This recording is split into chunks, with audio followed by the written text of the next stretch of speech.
میں کلکتہ میں باسو بابو سے ملا۔ یہ ملاقات اس کے گھر واقع ٹالی گنج میں ہوئی۔ اس نے بتایا کہ میں نے فورٹ ولیم میں ایک تہہ خانے کا سراغ لگا لیا ہے جہاں بہت عرصہ پہلے غیر ضروری اشیاء رکھی جاتی تھی۔ کمپنی سرکار کا کچھ پرانا ریکارڈ وہاں مل گیا ہے اور اس میں مورتی کے بارے میں بعض معلومات حاصل ہوئی ہیں، مگر مورتی کہاں ہے؟ وہ اسی تہہ خانے میں تھی۔ تھی کا مطلب یہ ہے کہ اب وہاں نہیں۔ جی ہاں، میں یہی بتانا چاہتا ہوں۔ پھر وہ کہاں گئی؟ میں اسے تہہ خانے سے نکال لایا ہوں۔ مجھے اس کے الفاظ پر یقین نہیں آ رہا تھا۔ وہ اندر گیا اور جب کمرہ ملاقات میں واپس آیا، مہاراج شاکیہ منی بدھ کی مورتی اس کے ہاتھ میں تھی۔ اس نے مورتی میری طرف بڑھائی۔ آپ دیکھ کر تسلی کر لیں کہ یہ وہی مورتی ہے جسے آپ ڈھونڈ رہے تھے۔ میں نے پیتل کی مورتی کو دیکھا، اس پر کندہ پالی زبان کے الفاظ اور نام دیکھے اور باسو بابو کو آفرین کہی۔ اس سمے جب مقدس مورتی میرے ہاتھ میں تھی، میں اپنے آپ کو بڑا ہی باغبان سمجھ رہا تھا۔ باسو بابو نے ایک سنسنیخیز انکشاف کر کے مجھے چونکا دیا۔ وہ بولا، آپ کو چٹھی لکھنے کے دوسرے دن ایک نامعلوم آدمی میرے پاس آیا اور کہنے لگا کہ میں 500 کی بجائے 1000 روپے دینے کو تیار ہوں، مورتی مجھے دے دو۔ میں حیران تھا کہ وہ کون ہے اور اسے کیوں کر معلوم ہوا کہ میں نے مورتی ڈھونڈ لی اور اسے 500 روپے میں بیچنے والا ہوں۔ میں نے اس کا آتا پتہ جاننے کی کوشش کی تو کہنے لگا، تمہیں اپنے سودے سے مطلب ہونا چاہیے، مورتی بیچتے ہو یا نہیں۔ میں نے اسے یہ کہہ کر ٹال دیا کہ میں کسی مورتی کے بارے میں کچھ نہیں جانتا۔ وہ جاتے جاتے یہ کہہ گیا کہ تم اچھی طرح سوچ لو، میں 2-3 دن بعد پھر آؤں گا۔ یہ کہہ کر باسو بابو نے مورتی میرے ہاتھ سے لے لی اور مجھے ایک نئی چنتا میں ڈال دیا۔ اس نامعلوم آدمی کا جو حلیہ بیان کیا، اس کے مطابق وہ آسام کا کوئی قبائلی ہو سکتا تھا۔ باسو بابو کا دوسرا انکشاف پہلے سے بھی زیادہ حیران کن تھا۔ اس نے کہا، چکرورتی بابو، میں آپ کو کسی دھوکے میں نہیں رکھنا چاہتا، اس لیے یہ بھی بتا دوں کہ میں نے میوزیم کے تہہ خانے سے جو مورتی ڈھونڈ نکالی وہ اصلی نہیں بلکہ نکلی ہے۔ پھر اس نے ایک پرانی پاچاتی دستاویز دکھائی جس کے مطابق یہ مورتی شاہ آبا کو بھیٹ کی گئی اور اس نے نکلی سمجھ کر واپس کر دی تھی۔ اسے غیر ضروری شے کی طرح تہہ خانے میں پھینک دیا گیا۔ میرے دل کو دھچکا سا لگا۔ وہ کہہ رہا تھا، میں نے آپ سے کوئی بات چھپائی نہیں، اگر اب بھی آپ مورتی خریدنا چاہیں تو میری ضرورت کے مطابق کچھ دام بڑھا دیں۔ اصل مورتی کی تلاش کے سلسلے میں جو کوششیں ناکام ہو چکی تھیں، انہیں سامنے رکھتے ہوئے نکلی مورتی کا مل جانا بھی کسی مارکے سے کم نہ تھا۔ پھر باسو بابو کی محنت، ضرورت اور صاف گوئی کا خیال کر کے میں نے 1000 روپے کی رقم بھیٹ کر دی اور مورتی حاصل کر لی۔ اس سے اصل مورتی کی تلاش میں مدد مل سکتی ہے اور کچھ نہیں تو اس کے فوٹو میری کتاب میں آ سکتے ہیں۔ کلکتہ کا ایک پبلشر مجھے کتاب کی اچھی رائلٹی دینے پر تیار ہے۔ مورتی حاصل کرنے کے بعد میں نے کلکتہ میں مزید ٹھہرنا مناسب نہ سمجھا اور دوسرے دن چٹاگانگ کے لیے جہاز پر سوار ہو گیا۔ کلکتہ اور چٹاگانگ کے درمیان سفر عموماً بحری جہاز یا لانچ کے ذریعے آسان ہوتا ہے، مگر جہاز پر سفر کے دوران یوں لگا جیسے کوئی پر اسرار شخص میرے آس پاس منڈلا رہا ہو یا دوسرے لفظوں میں میری نگرانی کر رہا ہو۔ میں نے 2-3 بار اس آدمی کو اپنے قریب سے گزرتے دیکھا۔ شکل و صورت سے چکما قبیلے کا جان پڑتا تھا۔ بھاری تنتوش، داڑھی، صفا چٹ، مگر منہ پر بھاری گھپے دار مونچھیں جو گلہری کے دم جیسی تھی۔ دائیں کان میں چاندی کا بالا اور بائیں کان کی لو کٹی ہوئی۔ باسو بابو نے جس نامعلوم اجنبی کا حلیہ بتایا تھا وہ اس سے بالکل مختلف تھا۔ پھر بھی میں نے اپنے من میں ایک عجیب سا خوف محسوس کیا کہ شاید وہ مجھ سے مورتی چھین لینے کا خوفناک ارادہ رکھتا ہے، لیکن چٹاگانگ تک کوئی غیر معمولی واقعہ پیش نہیں آیا۔ چٹاگانگ میں جہاز سے اتر کر جب میں دریائی بندرگاہ کی طرف جا رہا تھا جہاں سے رنگامتی کے لیے لانچ چلتی ہے، یہ دیکھ کر میرے شریر میں ایک ٹھنڈی سی لہر سرسرانے لگی کہ گلہری کی مونچھوں والا چکما آدمی تھوڑے ہی فاصلے پر میرے پیچھے پیچھے آ رہا ہے۔ میں نے اپنا تھیلا جس میں مورتی رکھی تھی مضبوطی سے تھام لیا اور تیز تیز چلنے لگا۔ شاید اس پر اسرار آدمی نے بھی اپنی رفتار تیز کر دی۔ میں اپنے عقب میں اس آدمی کے بھاری قدموں کی چاپ سن رہا تھا۔ خلاف معمول سڑک سنسان تھی، حالانکہ ادھر لوگوں کا آنا جانا لگا رہتا ہے، مگر آج دور تک کوئی آدمی دکھائی نہ دیا۔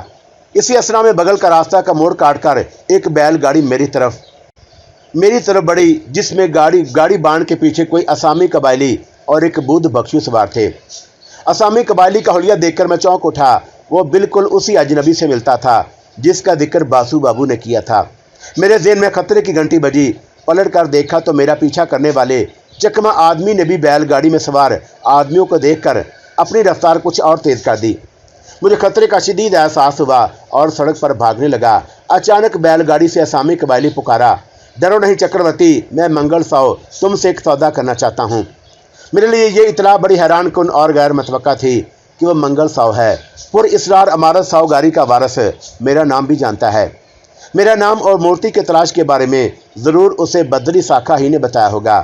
جب بھی وہ باسو بابو تک پہنچ گیا تھا، میری عقب میں بیل گاڑی شاید رک گئی یا نہ جانے کیا بات ہوئی، لیکن چند لمحوں کے بعد وہ میرے پیچھے بھاگی آ رہی تھی۔ میں گھبراہٹ میں ٹھوکر کھا کر گرا اور اس سے پہلے کہ سنبھلنے کی کوشش کرتا، بے قابو بیل گاڑی جس کا گاڑی بان بری طرح بدحواس ہو رہا تھا میرے سر پر آ گئی اور اس کا ایک پہیہ مجھے کچلتا گزر گیا۔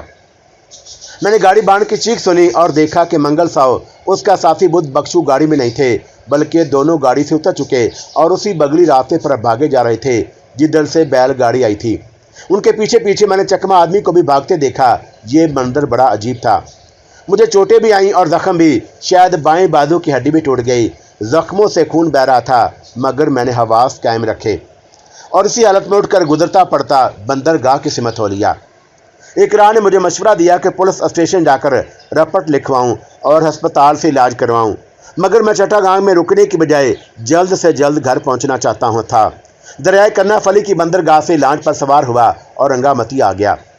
راستے میں لانچ کے میٹ نے میرے زخم اسپریٹ سے صاف کر دیے، جس سے خون بہنا بند ہو گیا۔